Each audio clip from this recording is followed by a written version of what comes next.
Well,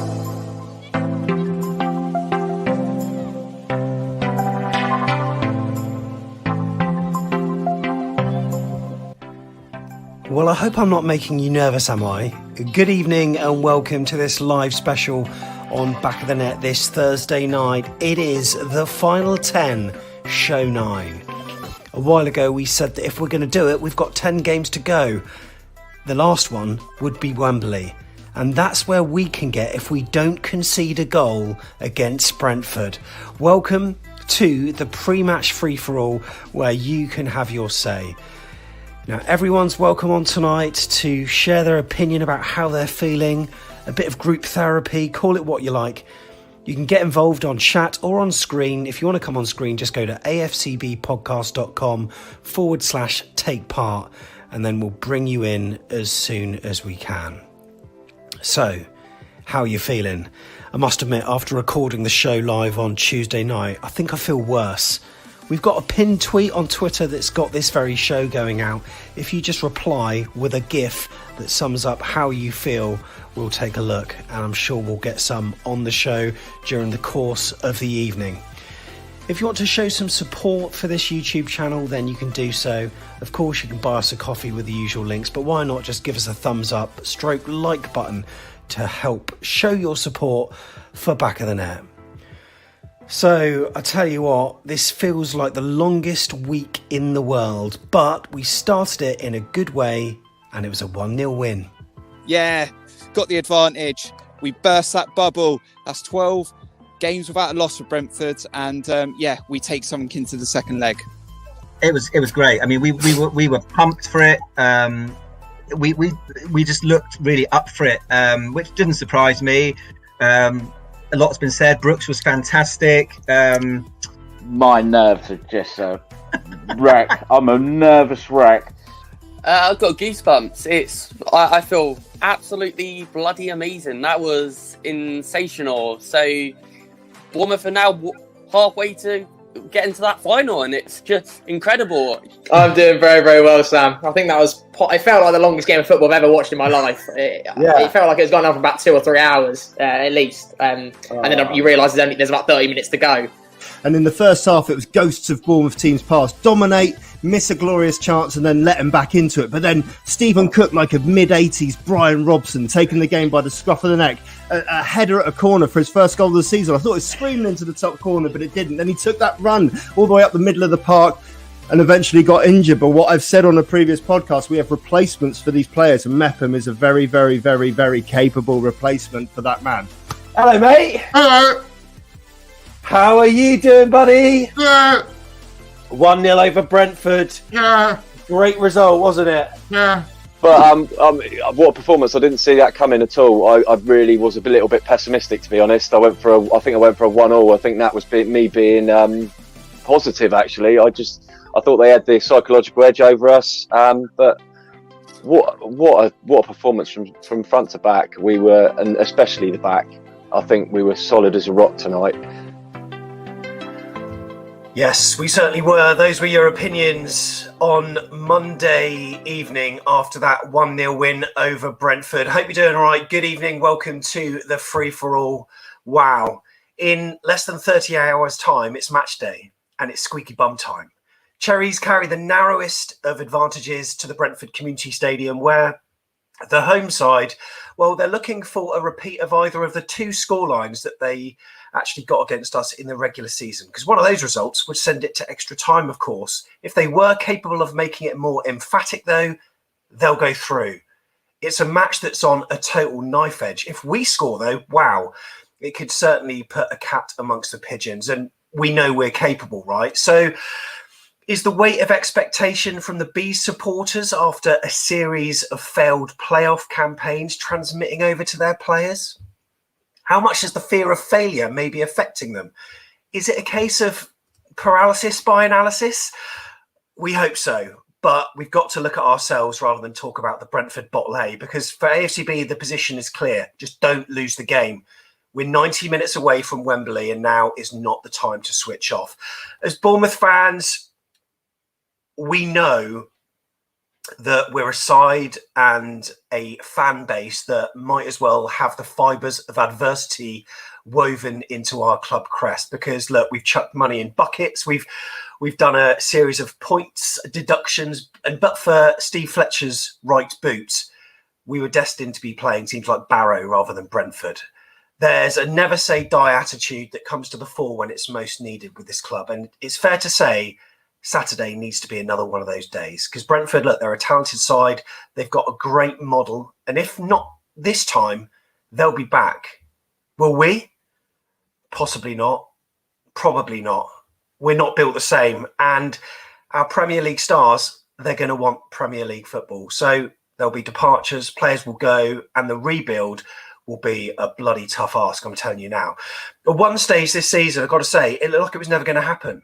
But thanks to players pulling it out of the bag with those 7 wins in a row, our starlets of Danjuma, Brooks, Solanke, Lerma, Billing and co, they're now 90 minutes away from a big occasion. And that's what every football player wants, right?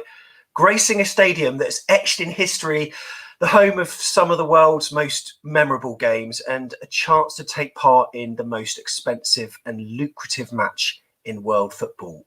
All eyes are on them. So do they want it?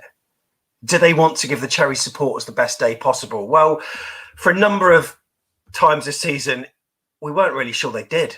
But bloody hell, they came good at the right time, hey? And despite that blip at the end of the season, the last performance against Brentford, well, it shows all of us Boscombe fans what we want to be seeing. This is what we want to be seeing. Fast, flowing, intense football. If you lose the ball, you win it back. Not admiring a pass, but making clever runs as soon as you release it. Chucking your body on the line when it's needed. Not making stupid errors. Playing the percentages. Working hard for your teammates. Lots of talking, lots of chat, lots of smiles, and incisive on the pitch. You need camaraderie. You need doggedness. You need determination. Being clever. Complete focus. Quick thinking. Composure in front of goal. And above all, clinicality. Will we get it on Saturday? We're bloody hoping we will. You can come on the show. Remember, the address to go to is afcbpodcast.com/take part. First person I'm bringing on tonight is Kirk Tovey. Kirk, how's it going, buddy? Not too bad. How's it doing, Sam? Yeah, I'm feeling really nervous, mate. And look, it's only Thursday. How are you doing? Well, I was confident Sunday, should we say. The last time we were here, a lot of fans were a bit worried, but I was very confident going into this game. I called it that we would win. I said 2-1, but we kept a clean sheet somehow. So I was confident that we would beat Brentford at some point, and likely in that first leg. This second leg is a bit tougher to call. The next goal is the biggest goal in this tie. It is. We've also got Keithy T here with us as well from Milford on Sea. Keithy, how you doing, buddy? How you doing, guys? I was quite calm until you did that little speech. That was brilliant at Sam, but I'm not sure, mate. I'm all over the place at the moment. Look, I think how we're feeling is as a result of what we've seen for the past 46 games or so. I mean, it's 47 now, but we know that if the players are capable, they'll do it. And if the players give all of what I said earlier, whatever the result, fans will be happy that, every little thing was left out on the pitch. But, let's face it, if we see the AFC Bournemouth we know, we'll not only go through, but we'll go through in style, Kirk. Because, look, I remember a few seasons ago, we pulled off a goalless draw at Man United with 10 men. Mm-hmm. Team spirit is key, isn't it? And all signs in the last match, Kirk, it was pretty good. Yeah, and if we go back off the last game against Stoke, the same team that played against Brentford in that first leg, no one would have given us a chance. People were saying we're underdogs now after those performances against Wycombe and Stoke. But I had faith that when there's something on the game, we've beaten teams like Norwich when we had to. We beat Watford and we put in a real gritty performance against Watford when we needed it. I had a feeling David Brooks was going to turn up on Monday. I said that on Sunday. And what I want to see from David Brooks now, because this is what frustrates the hell out of everyone with David Brooks, is we'll probably never get another performance out of him this season because he turns up 1 in 5.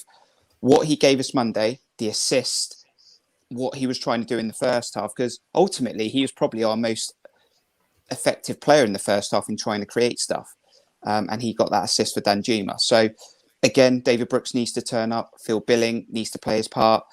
Danjuma will be in and out the game, but if he finds himself in the areas that can hurt, he'll punish teams. Dom Solanke worked hard. There is going to be some key moments we're going to need to think about in the next few hours. What's the status with Ben Pearson? What's the status with Steve Cook? They're really big players, although I'm comfortable Mepham can do a job against his old team again. But that Ben Pearson one is huge. So remember, we're going into this game trying to protect a 1-0 lead. And that's key as well. I don't want Jonathan Woodgate to go in this game trying to protect a 1-0 lead. We need to go out with the same mentality we did Monday. We get that next goal, I think it's game over. I'd like to think so. A lot of people have been asking on Twitter how I'm feeling, and I've had sort of various emails and stuff. And you know what? I'm sick, nervous, but perversely, I just love having this feeling back in football. It's why we love the sport. We win, we lose. Do I think we can do it? Yes. And I think we've come good just when it's needed. But Keith, do you think we can do it? Oh, we've got the squad to do it. It's the mentality. And are they able to take the pressure? Because I have no doubt about it, Brentford are going to be coming at us. I was listening to Benjamin Bloom earlier. He thinks they're going to go 4-3-3. I think they might even go 3-4-3 and just throw everything at us. And we need to be right on our game. So it is a psychological thing. Have we got the minerals to take it on? I don't think we can sit back. I think we've got to, at least for the first half, I think we've got to get it going. If Pearson's missing, then we've got to utilise Wiltshire. I would possibly go with a single pivot with Lerma and then play advanced Billing and Wiltshire. So it gives us a momentum going forward. But it's big calls coming up in the next 24 hours. We'll know what the status of them are. But it's the culmination of the season. And are we going to see a Derby performance, or are we going to see a Watford performance? That's the decider. Apparently, Kirk, we look like we're in the same room with the wardrobe in the background. Hi, you right, Kirk? Yeah. No, that is amazing. It does, doesn't it? We could have got that just right if we planned it well. No. One person we're going to bring in now is Aaron Kay, who's standing by. Aaron, how you doing, buddy? Yeah, I'm good, thanks. I just want to say to Kirk, if it was a one-off game, Kirk, we'd be through. You wanted your 2 games against them. I did. You're absolutely right. But remember, on another day, it could go either another way at Wembley. So it's a 90 minutes, isn't it? Yeah. How have you been feeling this week, Aaron? Yeah, I told myself on Tuesday morning to forget about it for the week, and that didn't last very long. I watched the second look and made me even more nervous. I'm sorry. And I just listened to Neil. I can't remember what he said, but something Neil said was just like resonated with me, and it just gave me goosebumps.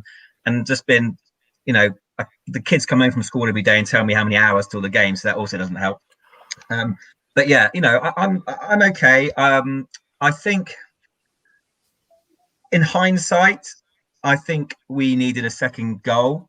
I don't needed a second goal because I don't know what's going to happen yet. The way we played, I know they missed that open goal, but the way we played, we had them on the ropes for about 15 minutes after we scored. And because we played so well with the fans, under the lights, I just felt we could, and perhaps Woolroo not getting a second goal, because I really think we deserved it on the balance of play. I said on this and on Kirk's channel before that there are 5 key players in our structure defensively. Yeah. Obviously, we know what Danjuma can do, what Solanke can do, etc. But Begovic, the spine: Begovic, Carter Vickers, Cook, Pearson, Lerma, and we could be missing 2 of those 5, and that's going to be massive for me. As Kirk said, I think I would never want Steve Cook out of the team, but I think Meps can do the job. He proved he can, and he's a great centre half. What we don't have is a replacement for Ben Pearson, and it sounds dramatic, but I think him being fit could be the difference between us winning, going through, and not. It's that big. Having said that, I got a feeling he'll be fit and Steve Cook won't. I just got that feeling. They weren't in the training pics today but I don't know if that's just because they either weren't training or didn't want to be shown to be training. There was a video on the official website after the game where Pearson was, came in walking, absolutely looked like walking fine. I know it's easy to say, but I'm just hoping he's okay. And Keithy was talking about Wilshere playing. I mean, Wilshere was fantastic when he came on, but it was for 10, 15 minutes. I don't think, especially away from home, that Jack Wilshere can do that. He certainly can't do it for 90 minutes, and can he do that even for the first 60 or 70? So if Pearson isn't fit, and we know Billing isn't good in that role, and without wanting to disrupt anyone else, I'm going to throw something left field out there. And I don't think Woodgate will do it, but I'm wondering if he might say to Jack Stacey, who we know is a good defender and he's got energy to burn, play alongside Lerma and track whoever. I don't know. I can't say who it's going to be, but track someone. And he might do that. I'm not saying he will, but I just wouldn't. I love Jack Wilshere to bits, but I wouldn't trust him to play that role for 90 minutes. So, or certainly to start the game. So I'm wondering if he's going to do that. And I'm hoping beyond hope he doesn't start how he ended the game with 5 at the back. With obviously Kelly can naturally fit into that left side. So Kelly, Mep and Carter Vickers with Smith and Stacey as wing backs, because as Kirk said, you don't want to be going there trying to sit on your lead. And we know what happens when we play 5 at the back. So I would certainly keep the 4 at the back. And pray to God that Pearson's fit, because if he's not, then it's either Wilshere or, as I said, something left field like Stacey playing there. I know that AFC Bournemouth have posted some training gallery pictures on the website, and I haven't been through them to see if Pearson's there yet. Anyone know if he's not? He's not. That's a worry then, isn't it, Aaron? Well, it's either a worry or they don't want Brentford to know he's going to be fit, because that would, you know, I wouldn't want anyone knowing any of our secrets. So I would, if they were fit, I wouldn't put them anywhere in the pictures. Yeah. The other thing I would say is, and it sounds so obvious, is that the first 20 minutes is massive, because if we go behind early on, the game's level with their fans and the momentum's with them. If we get it for 20 minutes, don't concede a goal, I think their fans will get edgy, because they know they need 2 to win the game. They need 2 to win the game. And I think that they'll start, maybe not panicking as such, but they'll need to take a few more risks. And I think we'll get chances. And that's the key. We will get at least one very good chance in this game, if not more. And if we got to take it and hope it falls to Danjuma, because he's the one who can take it. Yeah, absolutely. There are so many mind games as well, Kirk, that are going to be going on. And Tom said on one of our last shows that if Brentford score first and they score early, then they've got the whole rest of the game in front of all their fans, and they're going to be buoyant, and, you know, who knows, they'll probably go on to win it. If we go first, then they've got to go properly on the attack, because they might be still slightly cagey. I don't know how they're going to play it, but in some ways, and this sounds really weird, Kirk, and you're probably going to look at me really strangely, in some ways, if Brentford did score first, the pressure would almost be off us a little bit. Do you agree? No, I'm sort of in Tom's sort of seat in regards to, I think we need to score first. I don't think the game's over if they score, but it makes it even, and they've got the fans. Looking at Swansea and Barnsley, I think Barnsley will throw the kitchen sink at Swansea. They'll literally go gung-ho from the start. I don't think this fixture will be the same. I think Brentford will pretty much take the same mentality they took on Monday and hope they can score a goal in the first half. I don't think they'll leave themselves exposed, that we can, you know, counter-attack on them like we did. So it's going to be fine margins, same as what I said Sunday. And the first goal is the important one. I think we get that. I do think we'll concede. I think the game's going to be 1-1. There's your score prediction that you're probably going to ask me in a minute. I think the game will be 1-1. I think we will concede a goal, but I think we'll score the first goal. And my God, the last 15, 20 minutes with that scoreline is not going to be pleasant to watch. It's not going to be. Keith, how are you feeling? I mean, it's, you know, there's nerves all over the place, but if we've got players that do their jobs, then, you know, we could get a draw against them. Let's face it, they should have probably come away from Dean Court with a draw. Arguably, maybe we could have notched a second, but, you know, they can afford to play, you know, like they play, because they did create more chances. They did create more chances, but we were just more clinical. And, you know, at home, they're more clinical. They'll have their fans behind them. As Kirk says, you can't see them not scoring, can you? The question is, and this is the one we've got to remember, is he going to play Rico and Dalsgaard? Because that will change how they will play. If he goes with the same fullbacks, then it's going to be a similar setup, I think. It's going to be the 3-5-2. But if he plays Rico, and Rico, when he came on, was really effective for a guy who's been out for, 16 games. his pace, his power, if you look at it, the heat maps, he's up and down that pitch. And Dalsgaard's a wily old campaigner, and he will have to look after Arnie, and that's going to be an interesting matchup. That's the big question for me, as well as if Pearson's playing. So if they are going to play those two, they could go really on the offensive. It means Canos can move up into the attacking three as well. He looks like a threat every time he got forward. It's all dependent on what formation they're going to play and who's available for them. They might replace Matthias Janssen, and they might put in the young, who is he? Can't help me out here, mate. Is it not Fours? No, I was thinking it was. He had his brother was playing with them as well. I'll come on to that probably tomorrow with you, Kurt.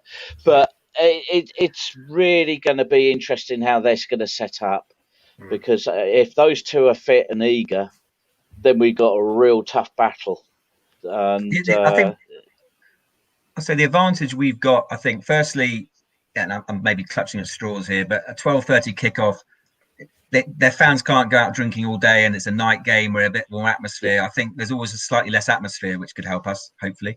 And the other thing is, I think they know if they go gut hell for leather, they know if they concede a goal at any stage in the game, they have to score 3 to stop it going to extra, unless it's penalties. They have to score 3 goals to win the tie. So in the back of their minds, they know that with our quality up front, that we will probably create one chance at least, if not more. So they've got to be a bit careful. And in the back of their minds, they're already 1 goal down. So it's like, you're starting a game already a goal up. And they know that with our quality, we're likely to score. So I don't think they're going to go hell for leather at all. And they've got to be careful. And that they've got to always worry about that. What's interesting about Brentford is when they lost last year 1-0 in the semi-final first leg, that was off the back of losing the last 2 league games of the season. This time they've been on a 12-game unbeaten run, and that's the first loss they've had since March the 3rd. I'm interested to find out how that hurt them on Monday and what reaction they're going to give. But it's really important for me that Woodgate doesn't bottle this, right? I said on Sunday, be brave, give it everything that you've got, and that includes Woodgate. Be brave. Use the attacking players we have as our defence. We've got that 1 goal.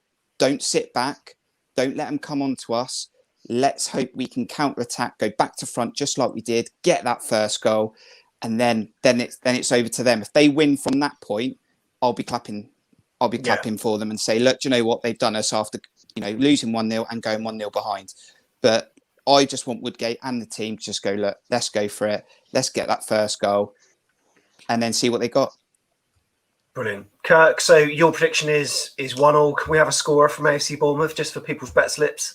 I'm going to go for Dom Solanke to get his 16th goal of the season, although it doesn't count because it's not inside the 46 games. But no, it does. Dom Solanke to score. Let's see if we can keep Tony quiet again. He's hobbling on Monday, so he might be carrying a dodgy ankle.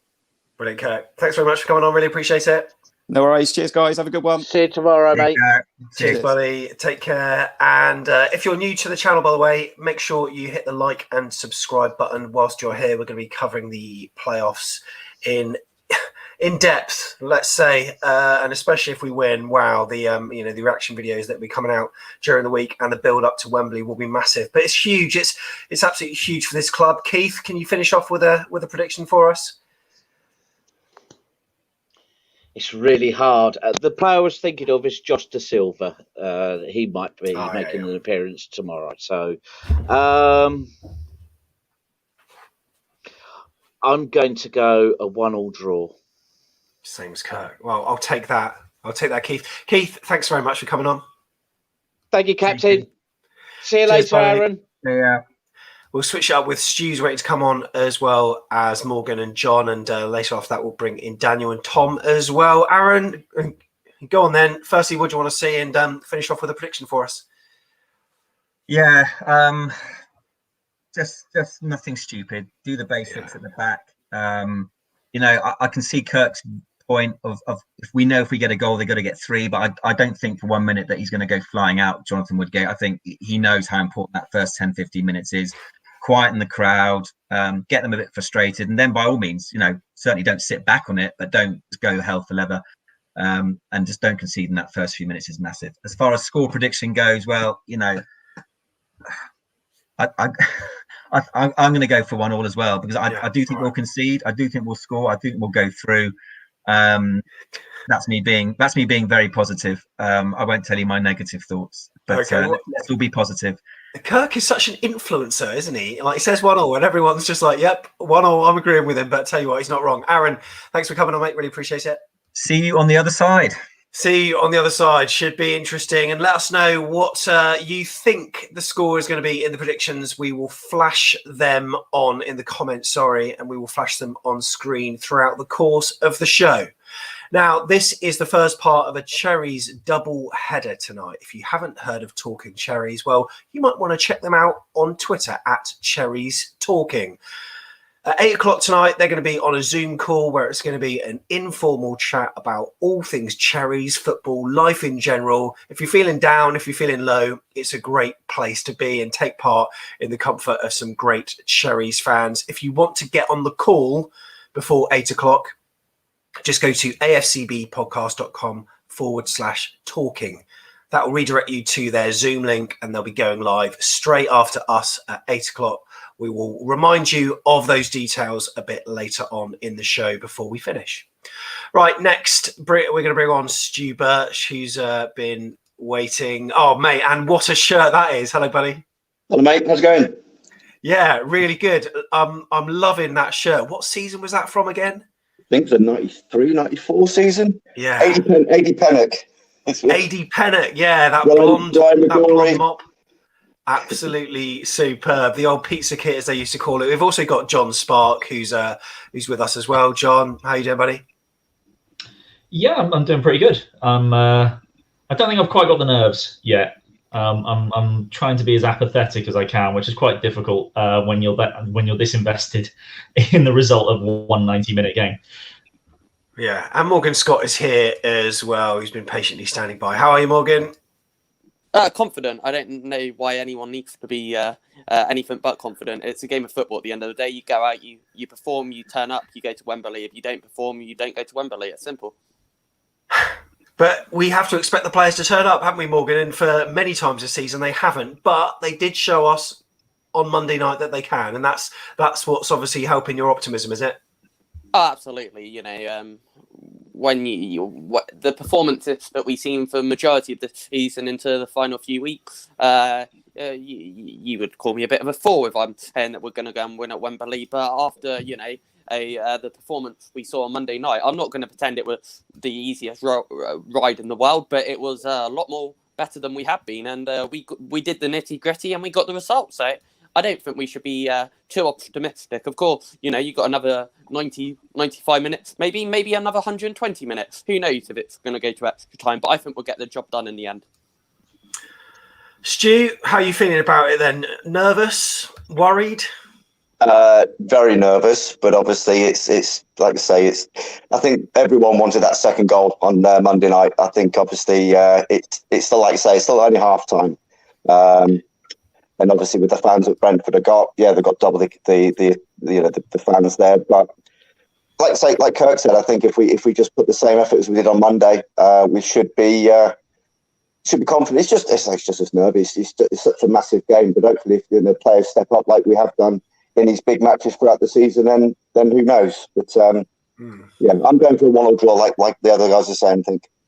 What do you think it's going to be like for the players, obviously playing in front of a number of thousands of people who are all willing Brentford on? They've got the pressure that might translate to the players of this kind of Brentford bottle, the hoodoo thing. But how do you think it's going to be for the Bournemouth players? How do they sort of manage to cope with that? Because it must be hard. I think is this the first game they've played against away fans? Is it Middlesbrough? I think, was that the week? So we seem to cope well. And I think the rise to the occasion. I think obviously the players love the fans on Monday night. So I think the players love the the fact that they've got them under pressure, and obviously the big players will step up. The Danjumas, the Solankis, hopefully will do their bit.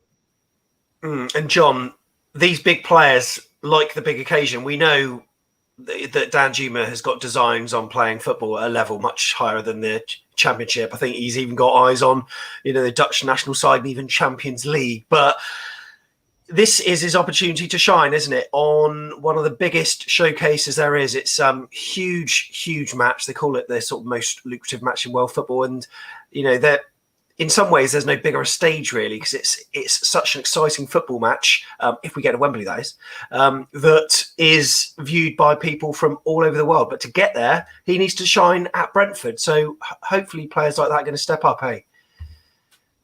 Yeah, I was going to say it's the one at Wembley that's the most lucrative one. The semi-finals are kind of the sideshow until that eventually happens. But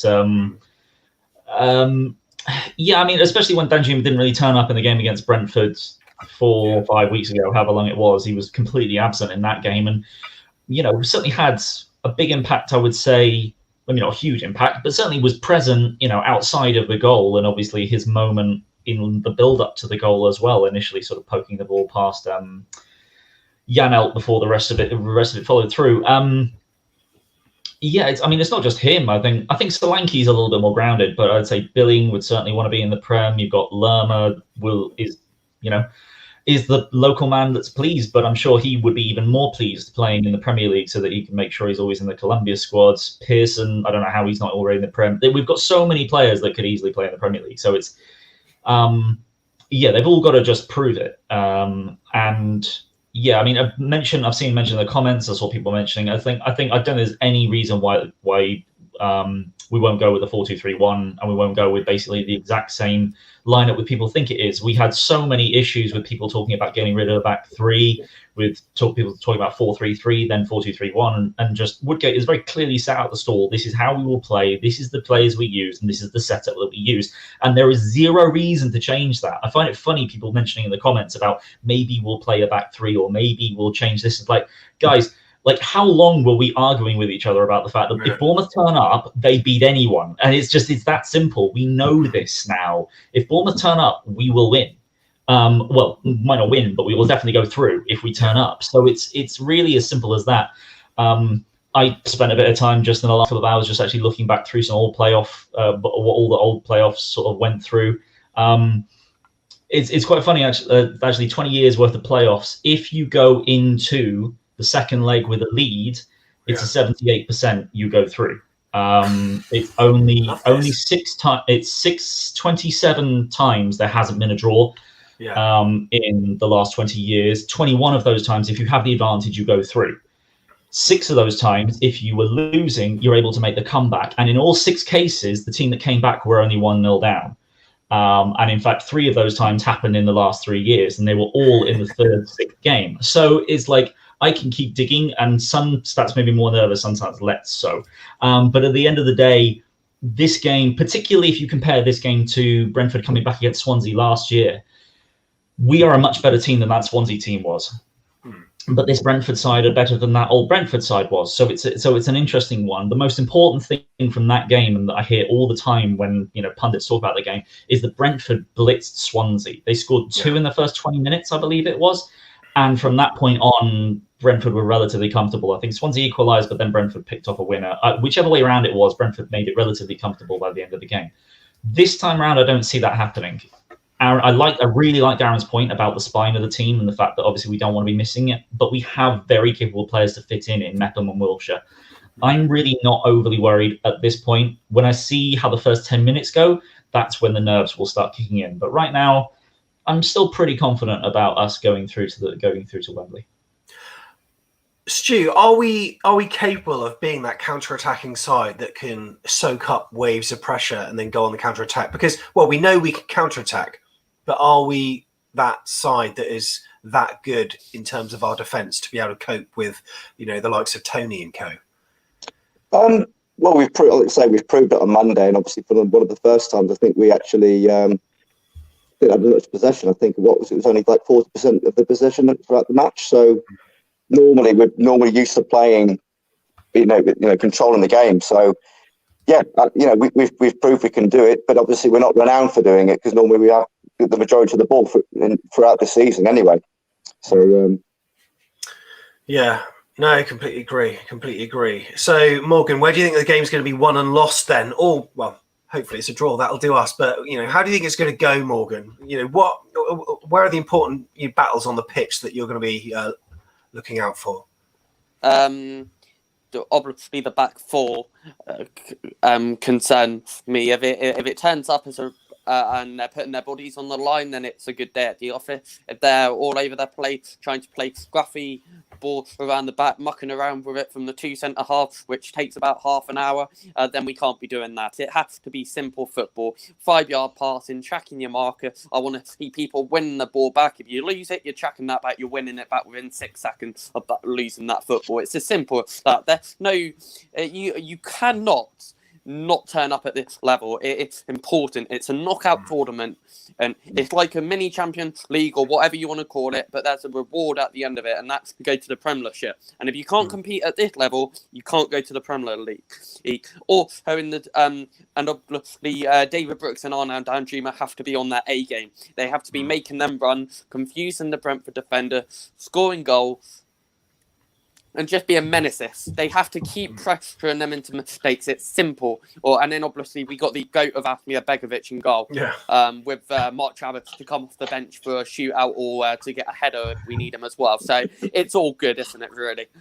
Yeah, agreed. Stu, before you go, can you give us a prediction for the game? I want to go for 2-1.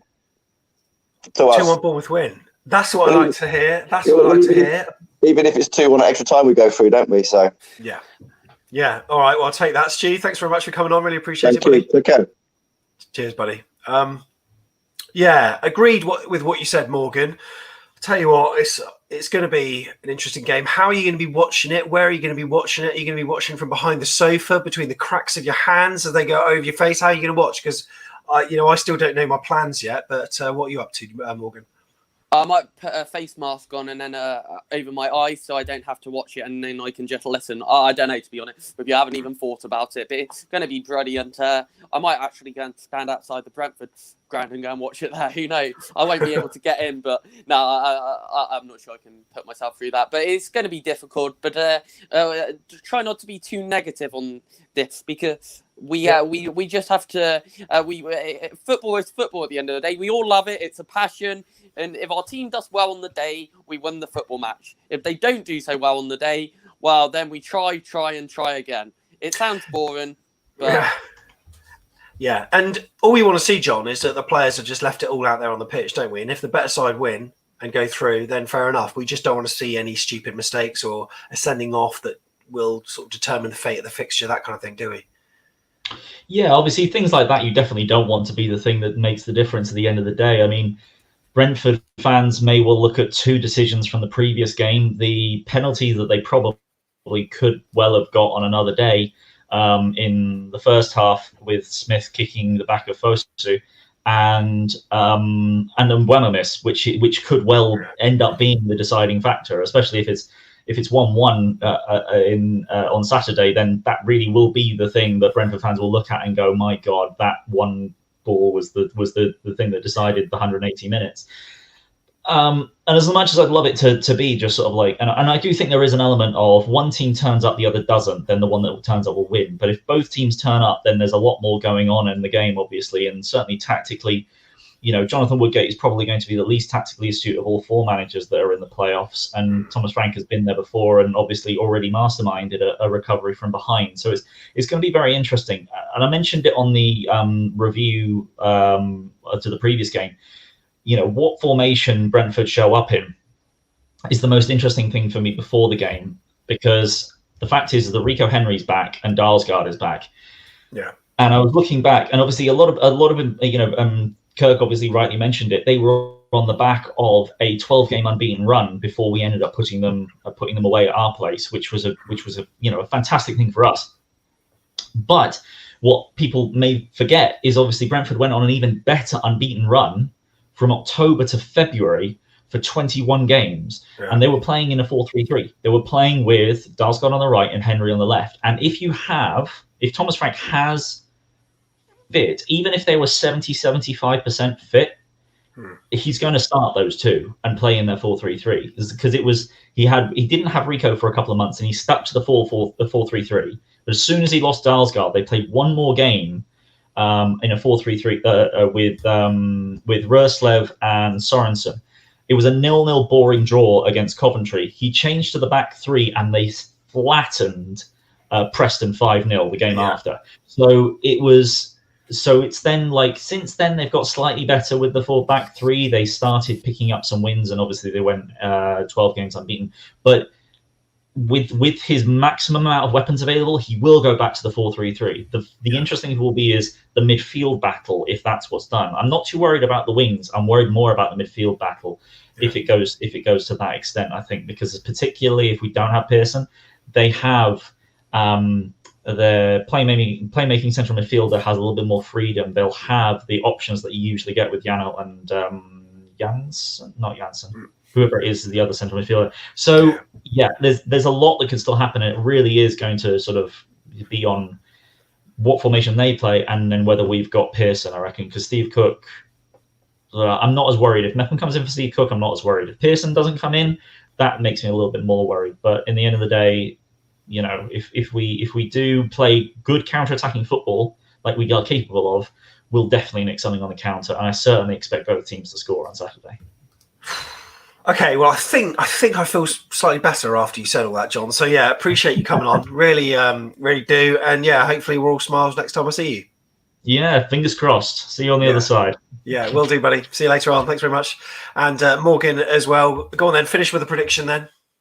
I'm going to go for a 2-0. I'm going to go for David Brooks and Arnaud Danjuma. And I'm going to go for, there's only one thing to finish on. Together, anything is possible. That is the club's motto. This is AFC Bournemouth. I've been Morgan Scott. Have a good evening, guys. Tell you what, you might as well be on the news with that. Cheers, Morgan. Thanks very much. Right, Daniel is in Florida and he joins us now. Daniel, how you doing, fella? Good. You good? Yeah, very well, very well. How are the nerves doing? It's very weird because I get confident that we're going to do it, but then it goes down, goes back up, goes down, and it's really mixed because the main thing I feel like I'm worried about is the fans in the Brentford Stadium. Yeah. I feel like we can beat them, but the fans won't allow that to happen, and that's the only reason I'm getting super nervous. I just wish there was no fans, but we had fans, but they had no fans, and that will make me way more confident. Let's see what Robert in Latvia thinks, who's joining us now. Hello, mate. Hi. I'm vibing. I don't really think we are going to lose, really. So I'm actually really, really confident because in their last playoffs, they always get a foul and a red card. So I don't really think we should worry because they are getting red cards, yellow cards when they play in playoffs. So I think we should be positive and just think they will get a like really, really early they will get a red card and then we can just destroy them like 4-0. That would be the best feeling this month, really. Maybe even this year, I don't know. But yeah, that would be insane. We'll briefly chat to Tom, who we're going to bring in, and we'll speak a little bit to Tom. Tom, how you doing, fella? Hope you can hear us okay. You might just need to unmute your mic. Tap the screen and press unmute, and then we'll bring you in. No, try again in a moment, but just press unmute. In the meantime, we'll bring in Ollie, who's audio only. Hello, Ollie. Ollie Ball here. All right. Ollie Ball, hello, mate. How's things going? How's your week going? It's all right. Had a fight today, but oh, you had a fight today. Oh, I hope all is okay. Yeah. Good man. Well, that's what I like to. That's what I like to sit here and see. We don't want any of that. So huge game on Saturday, but how are you feeling after Monday night? Excited. Yeah. Excited. We won 1-0. Danjuma produced the magic again, and I tell you what, we are going to it in a better position than most of us thought it was going to be because it's I think if we in some ways, like if we went in at sort of 0-0, in some ways the pressure's off a little bit because we're sort of expecting them. But do you think this has just added to the expectation now? Now that we're 1-0 up and we're taking it into the away leg. Yeah, I mean the aggregate's going to help, yeah. But I think it's putting more pressure on the team to really deliver another 1, 2, 3, however many goals to get us through into the final at Wembley. But anything can happen. Anything can happen. We're going to keep you on, but we're going to fill your screen space with Dan, who is with us now, aka Giron. Hello, buddy. How are you? I'm doing brilliant. How are you doing? You're doing brilliant. That you almost sound confident and happy, and I don't know, like you seem to have a smile on your face, and everyone else is crapping themselves here. But how are you been this week? Very optimistic. I'm feeling very optimistic. I think I'll come to it, and I'll be feeling sick again come the actual game with nerves. But yeah, I think that we play like that again. We've got a good chance. I predicted a 0-0. I've got a feeling it's going to be a 0-0. I don't know why. I think there's going to be a lot of chances. They're going to hit the bar. We're going to have a penalty that maybe like a penalty appeal not go our way. But yeah, I think it's going to be really, really tough. The only thing I'm concerned about is the impact of their having fans. So if they do get the first goal, that sort of momentum, or if that's the right words, that they're going to have is the only concern. But I think if we play like we did in the first leg, I think we've got the players, we've got the confidence going to the second leg. As long as I think that if we score for one, I think we'll go through, and it'd be so good to get that first goal in the game. I think if we do, we should be all right. I mean, it's a match where different goals for different teams will perhaps change tactics and change the mindset of players. Because at the moment, I don't think Brentford I don't think they need to go on the all-out attack, because they showed that they have got some potency, and in front of their own crowd, I think they'll probably have more of the ball. They'll probably create more chances, just like they did at Dean Court on Monday night. I don't think they need to go all gung-ho about it, because they'll always be wary, Dan, that we have got that counter-attacking threat, as we saw on Monday with that goal. So how do you think they're going to play it? Yeah, it's an interesting one, because obviously the Brentford manager after the game said it was going to be a completely different game come Saturday. So that's interesting, and I think that they showed. The one thing we can't do, I think Keith mentioned it in the last free for all, that we cannot sit back and defend. Where it's just not an option, because we know that last 30 minutes after we'd scored the goal. It's just so it never ends well, because teams. We don't do that, do we? We don't do that. We never have. It's never ended well for us ever. When we had Eddie, now under Woodgate, it's never going to end well. And I think that they are, as you said, they're going to have a lot of the ball, and we've got to be very, very solid at the back. But we've got to push. We've got to push for a goal. We've got to push for a second goal, because our best form of attack. Our best form of defence is in attack a lot of the time, because if they start inviting the pressure on, there was a period of the game where 1% of the game play was in their half, which goes to show, and they should have scored realistically. We've got to keep the ball as best we can when we do get it, because it's so frustrating when we do regain possession and we give it away straight away. So we've got to be careful with possession, and I think if we do that, we keep possession, don't sit back and invite pressure, we should be good. I'm feeling unusually confident. I don't know why, but I think it'll come to the day and I'll be really nervous. Yeah, well, that's the thing. I don't like it when we do invite pressure, because we don't usually cope well with it. Ollie, who's still on the line. Ollie, can you give us a quick score prediction before you go, mate? Gonna agree with Kirk. 1-1. Yeah. All right. Who's going to score for us? Dan Juma. Dan Juma. Nice one, Ollie. Thanks very much for coming on, mate. Cheers, buddy. Up the cherries. Robert, have you got a prediction for us, mate? I'm going for cheeky 4-1. I don't know why. I have a feeling that nah. Don't ask me why. I have a feeling that Bournemouth fans. Yes, 4 goals for us. Yes, I don't know why. I'm really, really hyped for this game. So I don't want to be negative. I just want to be positive. I have a feeling that they will score really, really early. And then we will score. We will just start banging in. Like Brooks, he's like Messi. Okay, no, I'm being optimistic now. I'm being really, really optimistic. But yeah, I mean, let's just be positive. Of course, I'm joking. Like, I'm gonna be honest. Like 1-0, I think we will win. But I mean, everything can happen.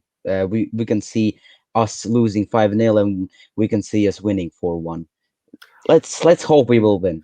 That's what I'm saying. I've got to say, when I'm doing this show, I just love glancing at the right-hand side and looking at all the various comments we have, score predictions and lots of comments between chat. And then Ethan saying Dan has such good teeth. Absolutely love it. Dan, I'm not gonna show it. cracking set of teeth you got there. Ethan, you're a legend. Brilliant. Thanks very much. You know what? 4-1 maybe a bit out of the question. I don't know, given the importance. But we have shown in front of fans, Robert, that we can do a number on teams away. Yeah. 4-0 at Watford in the Premier League.